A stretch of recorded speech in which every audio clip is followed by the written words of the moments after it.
Olá, eu sou Hilton Santos e sejam todos bem-vindos mais uma vez aqui no nosso canal, que tem por objetivo contar histórias bíblicas em uma linguagem acessível a todos. Se você, por acaso, gostar do conteúdo, não se esqueça de deixar o seu like, de compartilhar e ativar os sininhos para não perder nenhum vídeo nosso, né? Se não for inscrito, inscrever-se também no canal, que isso ajuda bastante a gente.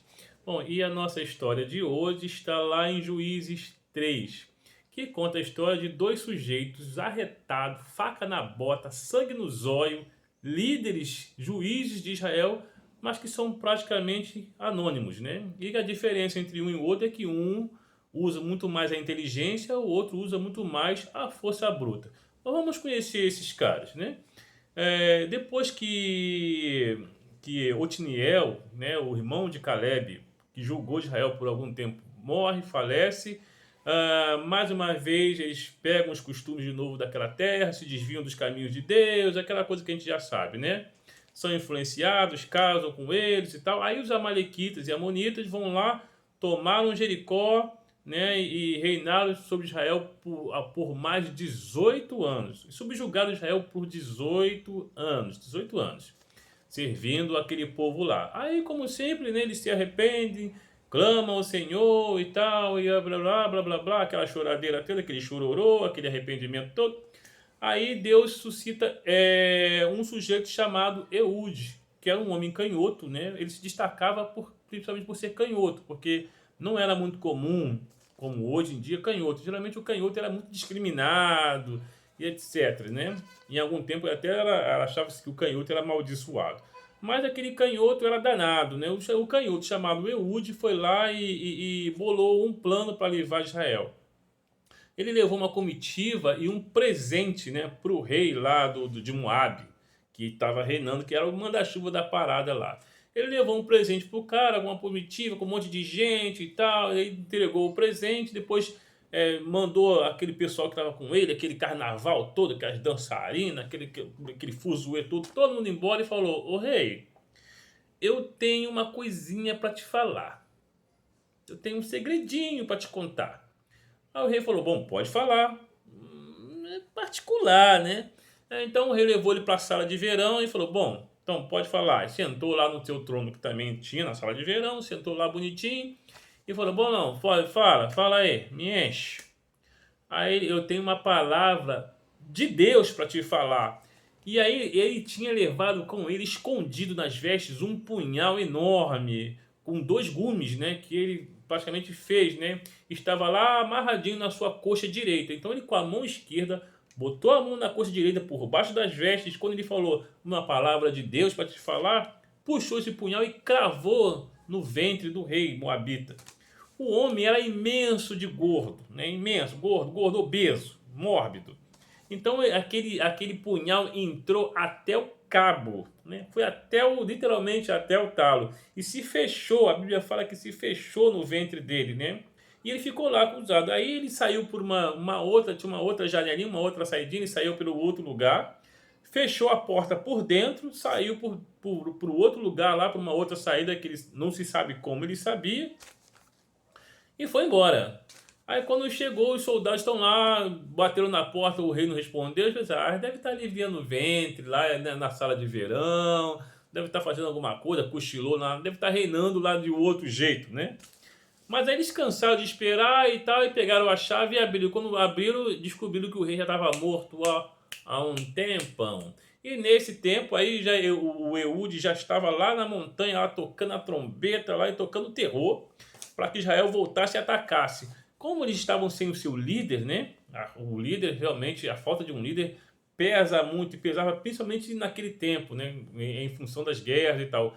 Sem um líder, o povo ficava perdido. Então Eude ataca com o exército, né, de Israel, ataca todo mundo e tal, e ele consegue livrar o povo de Israel da mão dos benjamitas, né? Tá, enfim. E aí a terra ficou em paz aí por uns 80 anos, né? 80 anos, é coisa pra caramba, né? Eude morreu, ficou lá ficaram em paz por 80 anos. Mas aí nesse meio tempo aí dos 80 anos, os filisteus também tentaram subjugar Israel, né? Um outro povo tentou subjugar Israel. Mas aí havia um cara, um boiadeiro, né? Um boiadeiro, tal, tranquilo, pacato, né? Cuidava dos bois e tal, bababá, aquela coisa toda. O nome desse sujeito era Sangar. Ele era um boiadeiro, era um cara grande, forte, mas era boiadeiro. Não era soldado, não era líder, não era nada. Mas aí os filisteus tentaram subjugar Israel, tentaram acabar, e esse cara falou assim: ah, não vou deixar não, não vou mesmo, não vou. Aí quando veio o exército dos filisteus, ele usava como ferramenta, né, como ele era boiadeiro, uma vara com uma lâmina na ponta que eles chamavam de agulhão, né? Ou, enfim, um agulhão que ele usava para tocar o boi, né? Ele usava para tocar o gado, para levar o gado, para o gado não se desviar, né? Então, literalmente com uma vara de tocar o gado, com aquela vara, né, ele encarou 600 soldados filisteus. Você imagina o que é isso? Um cara com uma vara de gado que ele usava lá, que tinha mais ou menos, no máximo, 2,5 metros de extensão, com uma lâmina na ponta que servia para espetar o gado, para não deixar aquele bicho. Com aquele troço, com aquele instrumento nada profissional para uma guerra, ele encarou nada mais, nada menos do que 600 soldados armados, sozinho, sozinho. A gente fica falando aí dos feitos de Sansão, né? Que Sansão com a queixada de jumento matou 1.000 homens, mas Sansão era Sansão, né? E tinha poderes sobrenaturais. Agora, Sangar não era um homem comum. Ele só devia ser muito forte, talvez grande, mas era um cara comum. Não era nazireu, não era nada, pelo menos a Bíblia não diz que ele era. E ele sozinho não se sabe como encarou 600 caboclos armados sozinho e botou os caras para correr.